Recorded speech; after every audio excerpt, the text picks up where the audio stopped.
the subject that I would like to share with us is that the baptism of the Holy Spirit. Amen. I believe most of us have already heard this subject or this topic, the baptism of the Holy Spirit. But I believe, and I'm sensing in my heart, that as a ministry, a Konapata ministry, not only that, but as a believer, it is very important for us to know and understand why baptism of the Holy Spirit is important in our daily lives. So this evening, I know we have so many scriptures that we can read from.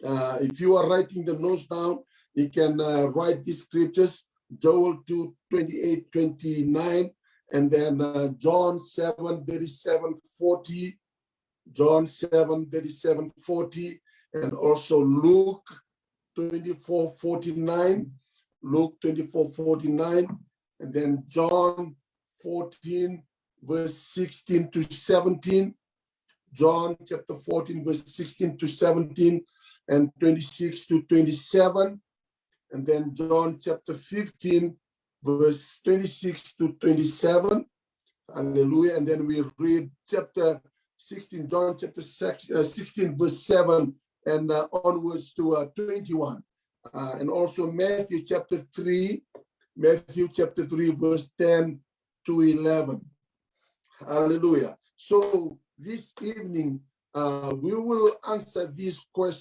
few questions about the baptism of the Holy Spirit.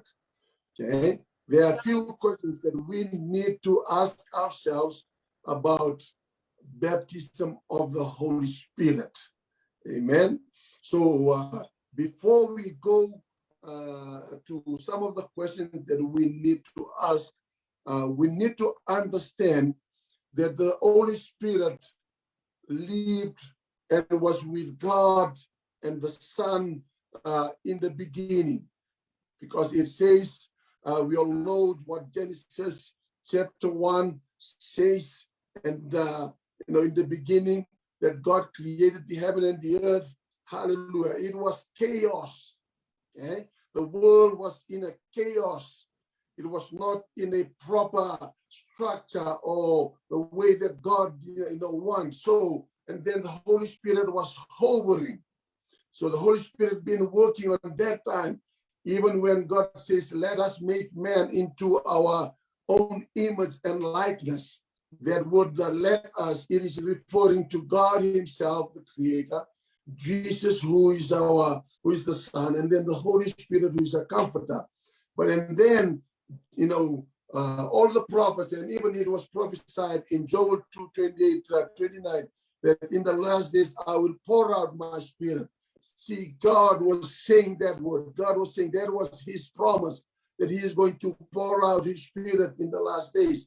And when we come into Matthew chapter 3, verse 10 to 11, John said to those that were being baptized that someone who is greater than me, whom I cannot unbuckle his sandals, he is the one that will baptize you with the Holy Spirit and fire. See, the word baptism already started in there. And then as Jesus was teaching the disciples, even after, even when he was teaching, and this is one of the teachings that he was telling them in John chapter 7, and also in John chapter 14 and chapter 15 and 16, he was already, teaching them the importance of the Holy Spirit and why they need to be baptized of the Holy Spirit. And he even commanded them to go and wait in Jerusalem. So it is a command. Amen. So for us to look at this, that, the baptism of the Holy Spirit or the promise of the Father, okay, it is one thing that we as believers, we need to treasure it. We need to take it into heart. We need to value it. And we have to obey what Jesus said, as he said to the disciples. Sometimes, like I was sharing to the youth I know the other Friday that we sometimes we don't really take into consideration some of the instructions that are given to us in order for us to fulfill what is expected from us. So likewise, one of the things that Jesus commanded them, gave them, you have to go and wait in Jerusalem. There is the instruction, okay, for them to go and wait. So when we talk about fulfilling or receiving the baptism of the Holy Spirit, it's important, as one of our pastors kind of encouraged us yesterday, that waiting is very important. Okay, so if the disciples disobeyed Jesus by not going to Jerusalem and wait, they wouldn't receive the promise of the Father. So for us here, and here, before we go to the first question, we must understand that God has given His Holy Spirit to us. Okay, the Holy Spirit is yours and it's mine. Oh, hallelujah!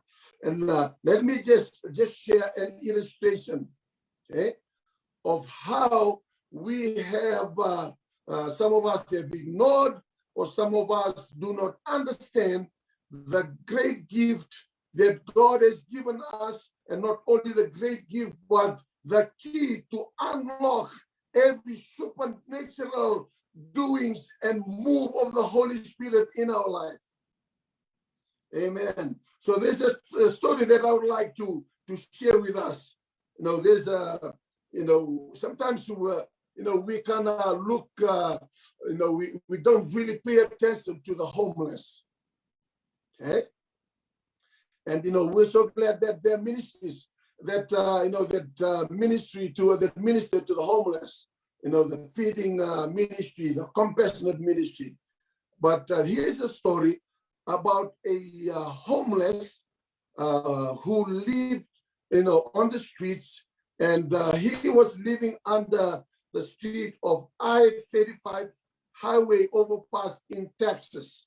We all know what the overpass is. I believe for those in Hawaii, there's no overpass in Hawaii.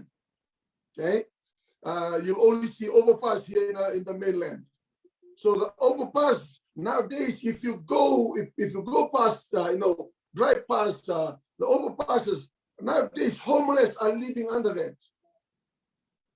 Okay, so here on this highway I-35, and a homeless was living under that on that place. And then one day he was found dead, and he was in the Cotton's house in a bitter winter. This is winter in Texas.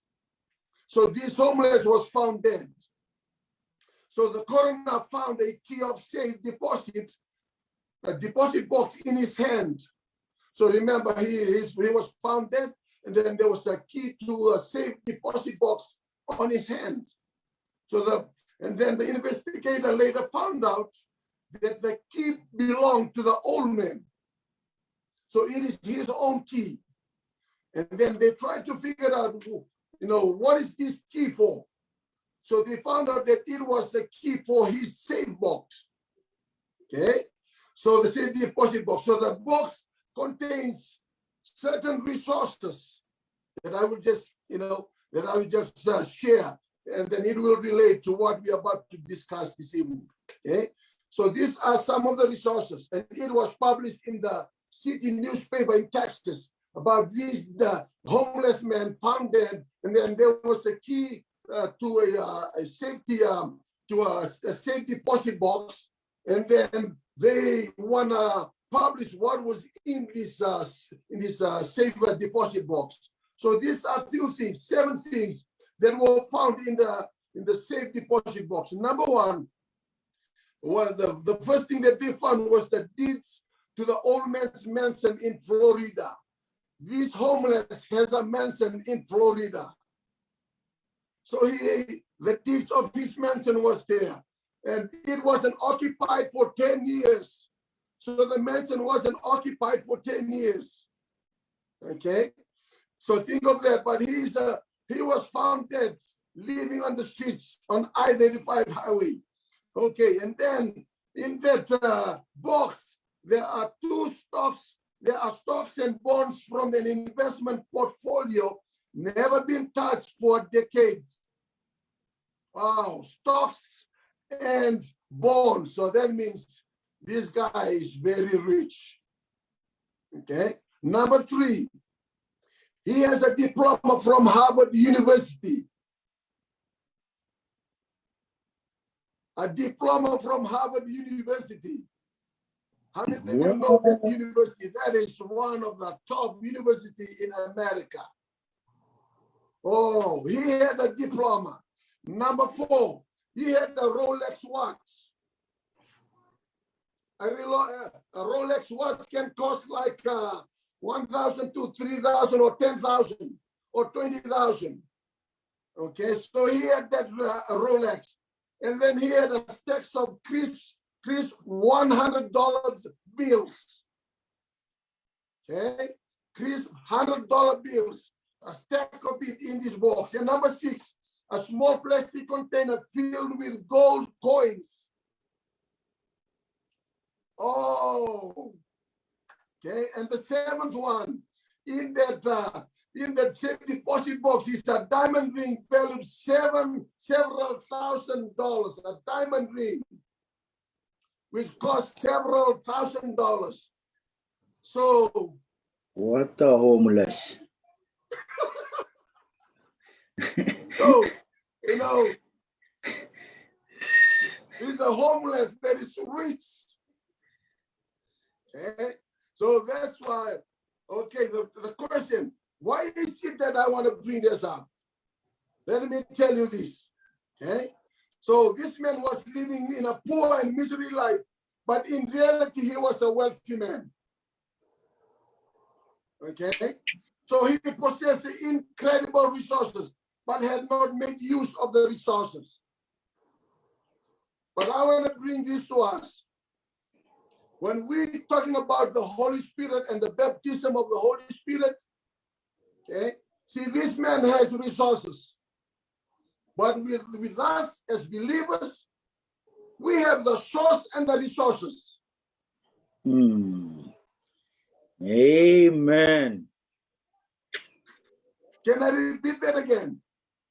When we are filled with the Holy Spirit, when we are baptized with the Holy Spirit, we have the source and the resource.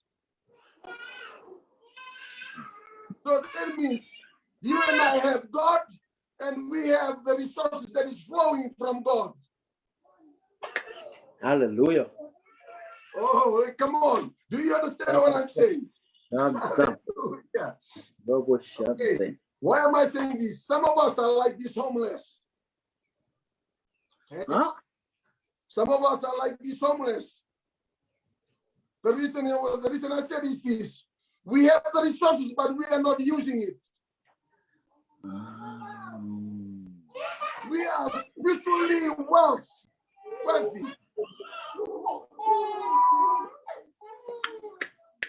We are spiritually wealthy. That means you are full of resources. You are rich with resources. Oh, come on. You understand what I'm trying to share with us? Hallelujah. Hey, we need to take the Holy Spirit seriously. We need to know that God is in us and he comes with all the resources that we are crying out, or maybe just imagine, we're just imagining it that, oh, I could have that gift, the pastor. I could have, I want that kind of gift. I want that kind of teller. Why you want that when you have God, when we have the Holy Spirit, who is the source of every resources that we can have? Oh, hallelujah. I pray that we will take this baptism of the Holy Spirit seriously, and we need to understand that God himself is in us and he's with us over there to release all the resources that we need. Oh, why is baptism of the Holy Spirit? What is baptism? What is baptism of the Holy Spirit? We all know that Joel 2:28-29 says that it is the promise of the Father. Remember, God already promised in Joel 2:28, God will never fail or break his promise to those that believe in him.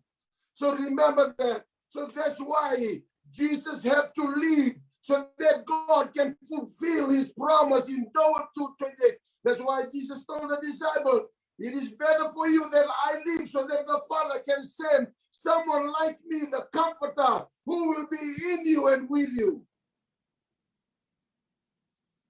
Oh, can you think of that? That the Holy Spirit whom God has sent because of his Son, Jesus Christ, that we have received, we have accepted, we have believed, and he's in us and with us. The Holy Spirit is in us and with us. That means he's working on the inside and he's working on the outside. So that's why we cannot say that there's no transformation going on. There's no change going on. If we are saying that I am filled with the Holy Spirit, I have God in me, and I am full of the Holy Spirit, there has to be a change going on. Our own lives have to change. We have to come away from the old way, the sinful nature, and all those ways. And there's a transformation taking place when the Spirit of God is working on the inside and working on the outside. You know, there's a song that we always sing, Jesus working on the inside, working on the outside. Oh, what a change in me. Hallelujah. When we allow Jesus, the Holy Spirit, to work inside and outside of us, there's change coming. There's change being evident in our life. So baptism of the Holy Spirit is the promise of the Father. Okay? Not only that, it is the evidence of what Jesus had told the disciples, that they must go and wait. Hallelujah. They must go back and wait. Oh, we need to wait for the Holy Spirit. So it is a unique experience. It is a unique occurrence. It's something that God wants us to experience all the time. And we all know what the meaning of the word baptism. It means immersion. That means all of our body, just like water baptism. When we are baptized, all of our body is being immersed in the water. So likewise, when we are baptized of the Holy Spirit, not only our body, but our whole being is being immersed into the Holy Spirit. And that's where, God will release his transformation. God will release his gifts to operate in our lives this evening. Oh, I pray that we will understand baptism of the Holy Spirit. It's not just, a ritual thing that we have to go through. It is a life experience. It is something that we have to live with daily. We have to experience and encounter it. Like I said, sometimes, I've been filled and baptized of the Holy Spirit 20 years ago. How can you be, still working with the Holy Spirit if that was your past? That is a past experience. We need a daily experience. We need an everyday. So today's experience will not be useful for tomorrow. We need another infilling and baptism of the Holy Spirit tomorrow so that we can keep doing God's work, what he has told us to do. Hallelujah. Oh, hallelujah. Yeah, even myself, I cannot depend on last week's empowering of the Holy Spirit. I cannot even depend on yesterday's. I gotta experience him in a fresh new way today. See, like this, I'm ministering to us today. So I shouldn't be depending on yesterday's, the power of the Holy Spirit. I need to look and search and wait for the fresh empowering of the Holy Spirit so that I can minister to us. Oh, hallelujah. With the power of God. We need the power of God every time that we minister. Oh, hallelujah. Why we need the baptism of the Holy Spirit? Have you asked yourself, why do I need the baptism of the Holy Spirit? Number one, why you and I need the baptism of the Holy Spirit? Because it is the command of God. It is the command of God and Jesus. Hallelujah. Oh, yes, it is the command So it is, if we are not obeying his command on this, and maybe that's why our spiritual walk and our doing of God's work is not effective and powerful. Hallelujah. It is commanded by God. You can read all Jesus' command to the disciples. Go and wait. Go and wait. He didn't tell them, go and ministry. I said yesterday, he gave the Great Commission before. I said yesterday, he gave the Great Commission before they got to go and wait for the baptism of the Holy Spirit. Okay? You can have the Great Commission. You can do the Great Commission. But without the Holy Spirit and his power, you will worn out. We will just worn out. We will just give up. We will throw the towel. Why? Because we are not going and doing the Great Commission with the person of the Holy Spirit, with the presence of the Holy Spirit, and with the power of the Holy Spirit. Amen. Oh, hallelujah. Remember, Great Commission will only be accomplished, fruitful, multiplied, and also productive if we are baptized, filled, and full of the Holy Spirit.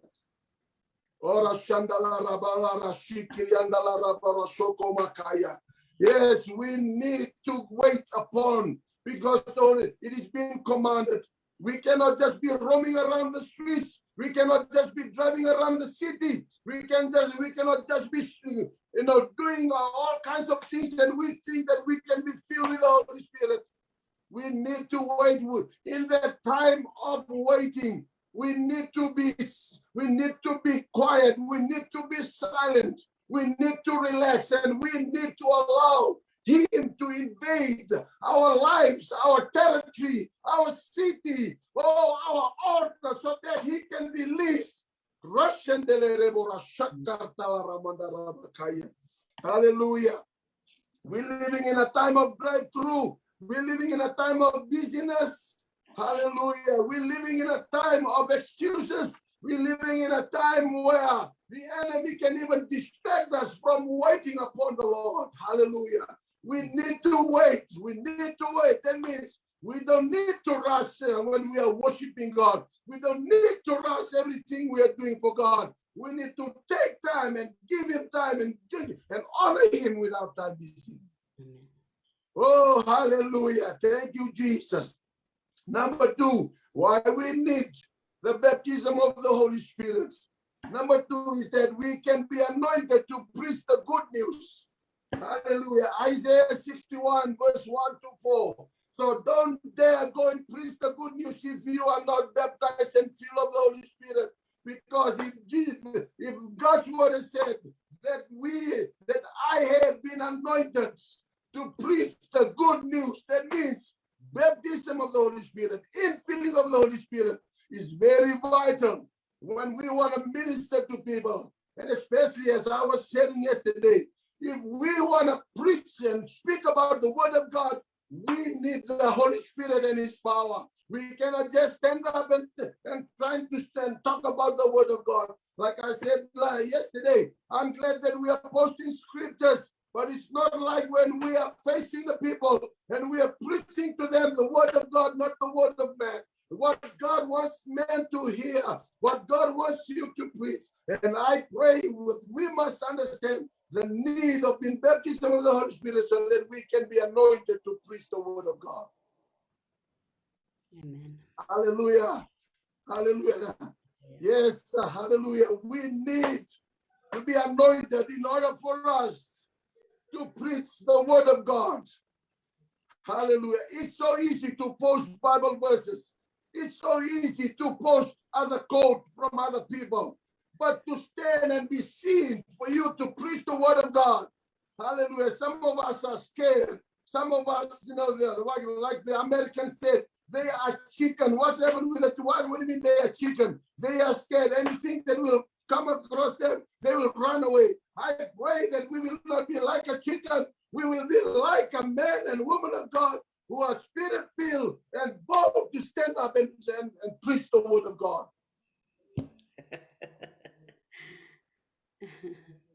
Hallelujah. Amen.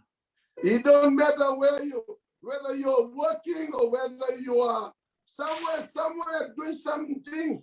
If you are filled with the Holy Spirit, you'll have the power, the boldness, not to be ashamed of the gospel. You'll share the word of God. You're not going to share about any denomination. You're not going to share about any problems of other people. See, the problem nowadays that most preachers are preaching about problems. Most preachers are preaching about, come on.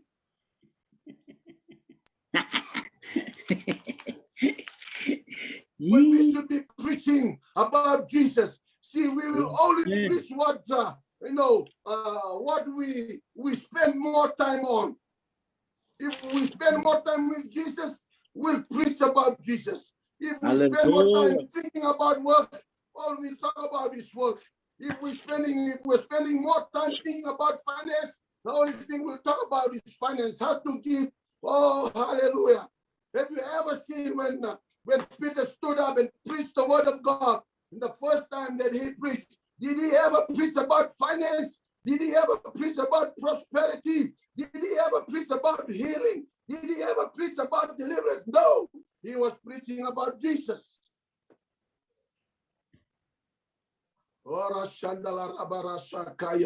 I pray that our message, as we will go out to share the gospel, we are going to preach about Jesus, nothing else. Hallelujah. Maybe that's why, our work as a believers is slowing down, because we are preaching about so many things instead of preaching about Jesus. We are focused on so many things that people are going through instead of preaching about the source, the one who has the power, the authority to change every circumstances that people go through, to do healing. Hallelujah. I'm not trying to put down on any preacher. What I'm just trying to say is that when after Peter was being filled and baptized of the Holy Spirit, his message was not about deliverance. His message was not about healing. His message was not about finance.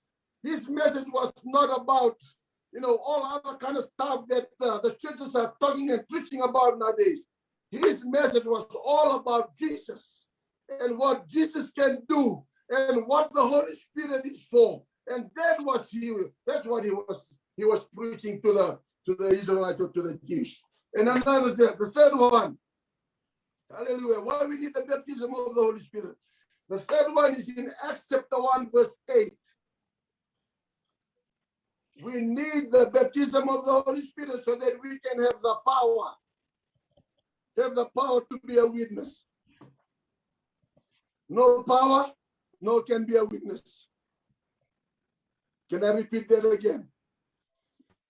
If you don't have the Holy Spirit and power, you cannot be a witness, because we don't have the Holy Spirit and his power. The power to speak, the power to see the invisible things, the power to sense what the Spirit is saying, the power to do what God wants us to do, the power to reveal things that are not seen, the power that can touch and impact lives. We can be a witness, but without the Holy Spirit and his power, we will never be effective and fruitful and impactful in the lives of those that we are ministering to. So, baptism of the Holy Spirit is to empower us to be a witness. The Holy Spirit doesn't empower us to be roaming around the streets doing nothing. The Holy Spirit doesn't empower us to be warming up the pews in church. We're doing nothing. The only thing we do is just we gossip. The only thing we do is just kind of look at each other, and we try to talk down about each other and about the ministry and even about the other body of believers. So the Holy Spirit doesn't give us power to do that. That's your own power. When you are doing that, that's your own power. And your own power is called power, flesh power.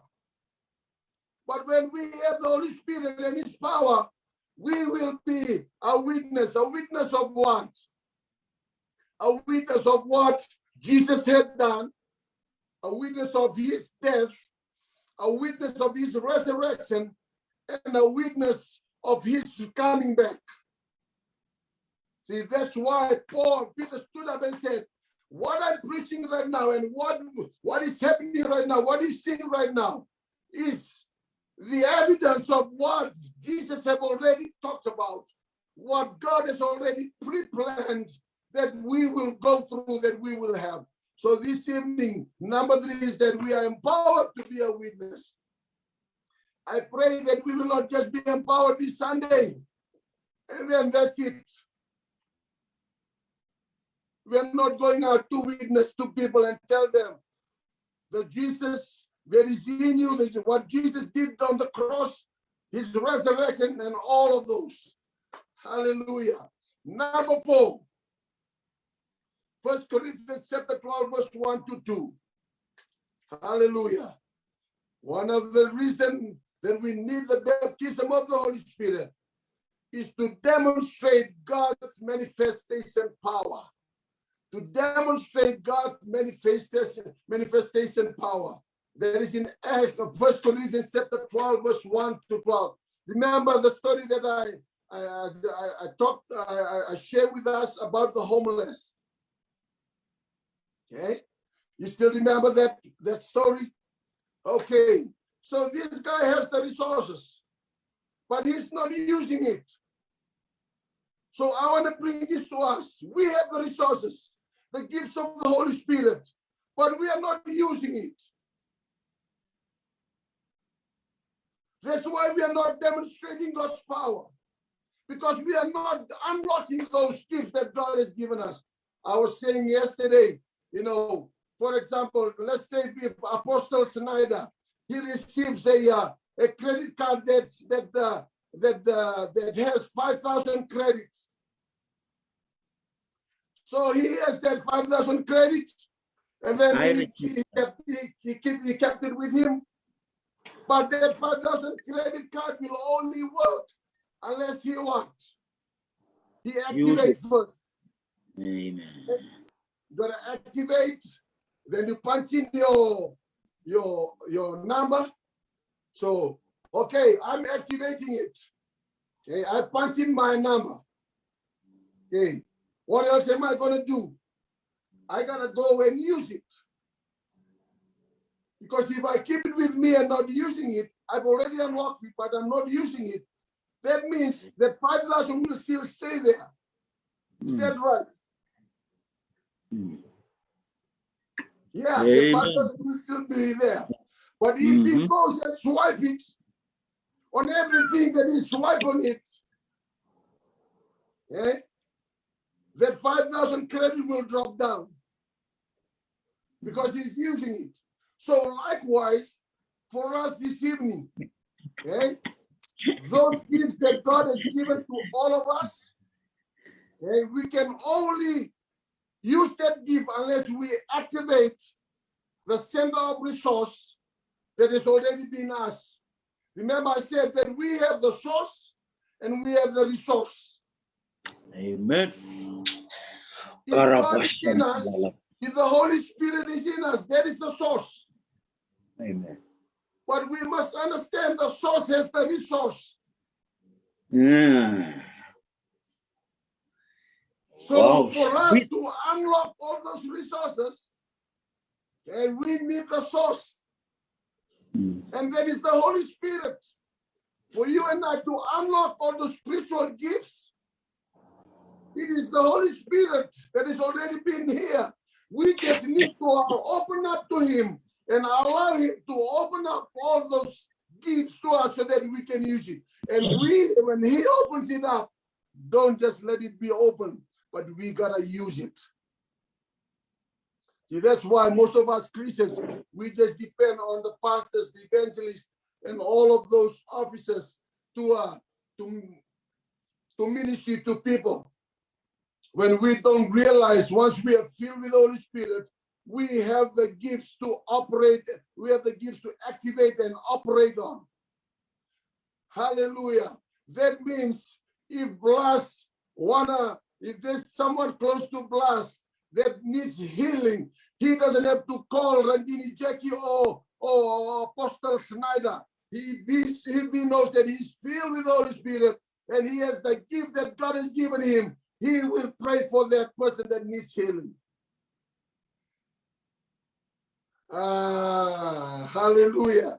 We need to demonstrate God's power through our lives, not only through the fruit of the Spirit, but through the gifts. Remember, there are two resources that God has given us.